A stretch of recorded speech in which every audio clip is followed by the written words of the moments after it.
Hey viewers, it's Cara. Just give me 1 second. I'm gonna put the phone down. I can't pause it. I have to put my glove on so that my hand doesn't totally freeze in the cold air, but I can't touch my phone screen with my gloves on. So give me 1 second. I'm gonna put my glove on and enjoy the beautiful winter sky for just a moment. All right. So, I have some evergreens behind me. I am at Lake Erie, one of the Great Lakes.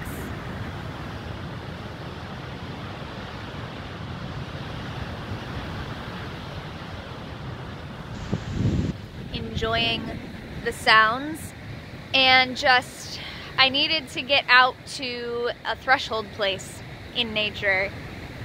Place where the three realms meet, a place where land and sky and sea are all here together. I am not a particularly big beach going person, but I love the beach because it's the easiest place for me to find that kind of threshold place energy. And today is the day following the solstice night. In my book, that makes today the solstice day. This is still solstice. The sun is setting. It is getting dark. I can't see the sun, but there's still light. There's still illumination. Because in the old calendar, days began with the dark hours, with the night. So day followed night. Last night, here in my time zone, the solstice occurred at about 5:22 p.m.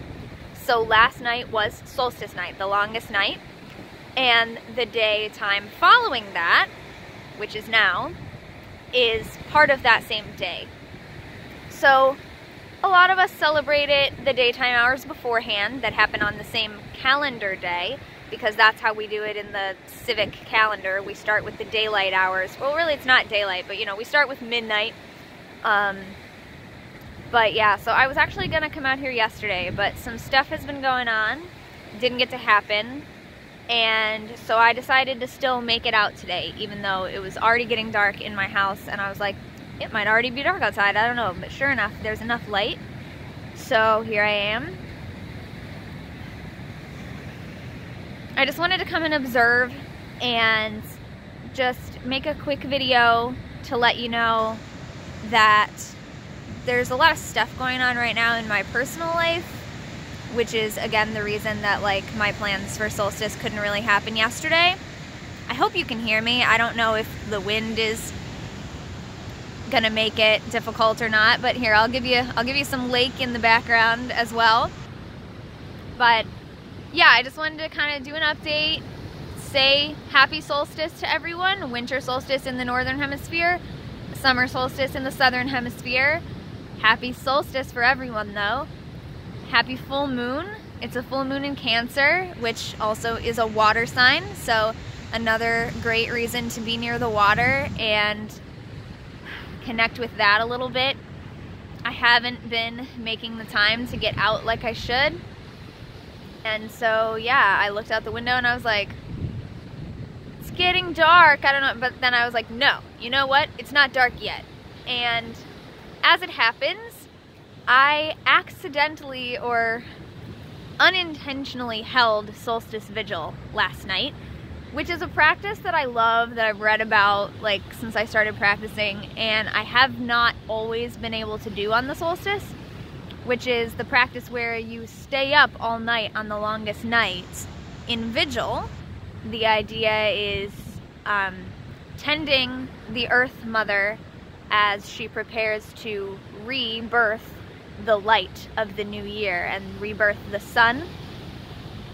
So thinking of ourselves as midwives tending to that labor process of going through that longest night to rebirth the sun and the light of the new year. And I love that idea, and it's not something I've always been able to do. I unintentionally did accomplish it last night, due in large part to the fact that I have been having insomnia for the past 2 months. So there's that. And so I couldn't sleep anyway, but then there's a lot of stuff going on in my personal life, and of course stress and things like that can compound those issues and make it hard for you to sleep if you're actually anxious or stressed about something. So between those two things, there was absolutely no way I was going to be sleeping last night. So I stayed up, and there was a point at like 4 o'clock in the morning or 4:30 in the morning, around there, where I was laying in the dark staring at the ceiling, and I realized I'm doing Solstice Vigil, and I didn't intend to stay up, but it was happening. And my Samhain plans also got thwarted by, you could say, by the fates. Sorry, the camera's shaking a little bit. I'm sitting on a bench and I was swinging my foot back and forth trying to keep warm, but I didn't bring my tripod or anything because I didn't know if people would be around. I didn't even know if I'd be able to comfortably make a video out here, but I'm the only one because it's cold and it's almost dark out, so like, why would anyone else be here? But yeah, so my Samhain plans got thwarted by the fates. Circumstances beyond our control happen all the time, and so my plans for Samhain didn't get to happen the way I wanted them to. Alright, so I made a video a while ago about sacrifice around Samhain, and I talked about how, for me, one of the many lessons that I felt I was learning was a lesson about sacrifice and what that means in my life as a modern practitioner, and how it relates to Samhain and the traditional aspects of sacrifice that would have been done. And at 4:30 in the morning, or whenever it was, that I realized I was unintentionally holding the Solstice Vigil, I realized that the stuff going on in my life right now is definitely a form of going through a longest night. And that I am priestessing that vigil aspect, that I am staying up through that longest night, literally or metaphorically as you will, that I am tending those edges, that I'm priestessing that transition and bringing something new into the world. I'm not really sure, I'm not ready to talk about what the specifics are because we really don't know what's going on yet, but just know that I'm dealing with some stuff, and that's why I'm not posting a lot, and why I didn't post anything on Solstice. Like everybody else was posting Happy Solstice and like all things about Yule and Solstice, and normally I would totally be doing that. Normally I would be posting pictures of my holiday lights and my altar and like whatever, stuff like that, and saying little quippy things about the light returning and all of this, but I'm definitely in that dark night right now. The Dark Knight. That's not supposed to be a Batman reference, but people in my life are going through a lot of stuff right now that is connected with me because I am connected to them. So I feel like the light is still on that tipping point. So I'm not posting about it yet because it doesn't feel right to me to like talk about Happy Solstice, Merry Yule, and all this stuff when there's some other very significant things that I am tending right now. So that's part of why I wanted to come out here. It is getting a little bit darker. You can tell on the screen that I'm losing a little bit of the light. So I want to wrap this video up with one last point, and then I'm going to sit here for a few more minutes because it is light enough out in, you know, with my vision, not on the camera. I'm going to stay here for a few more minutes and meditate, and then I'm going to head home to get back to everything else. But so the last point I want to leave you with, let's turn back around here. You can barely see the trees anymore. Is about the new year. And it's just interesting to me. The new calendar year, the new civic calendar year, of course, is coming up soon. At the end of December, we transition to January, and that is when we change the number of the year on the calendar. So that's the calendar new year. But there are multiple moments within a neo-pagan Wheel of the Year type situation that you could consider the new year. A lot of people refer to Samhain or Halloween as the witch's new year because it's the Celtic new year. yesterday I noticed some people referring to the winter solstice as the witch's new year. And that makes sense to me in the sense that when you look at the solar wheel and the lunar cycle, so the solar cycle and the lunar cycle side by side, winter solstice, the moment of the longest night and shortest day, the least amount of light, is essentially equivalent to the astronomical moment, the alignment that is referred to as the new moon, which is the technical term for when they measure the 0% illumination, the syzygy of the sun, the moon, and the earth, when the moon is dark, not visible from Earth.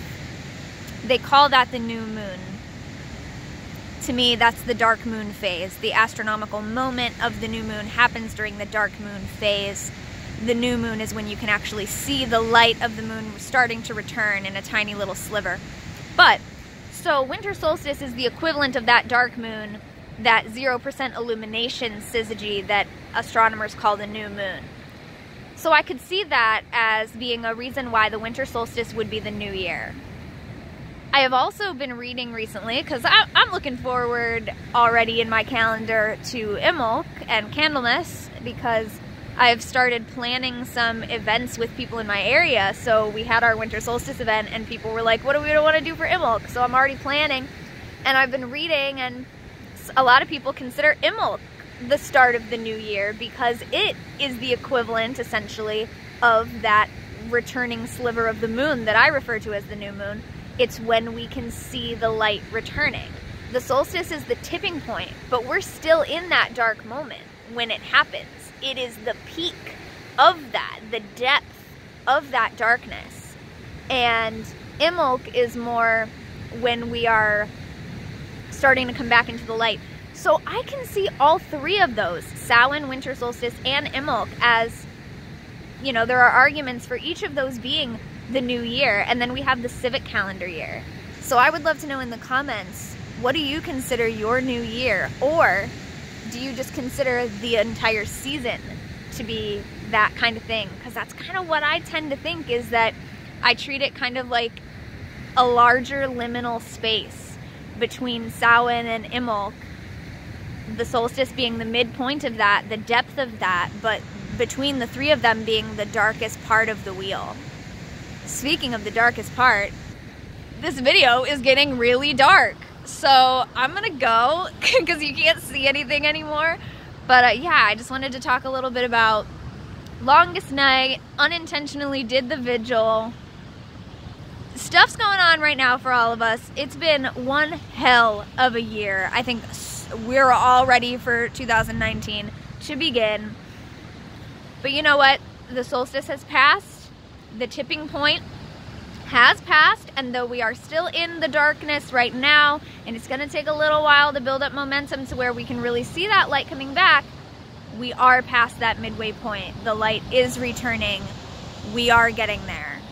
We are dawning.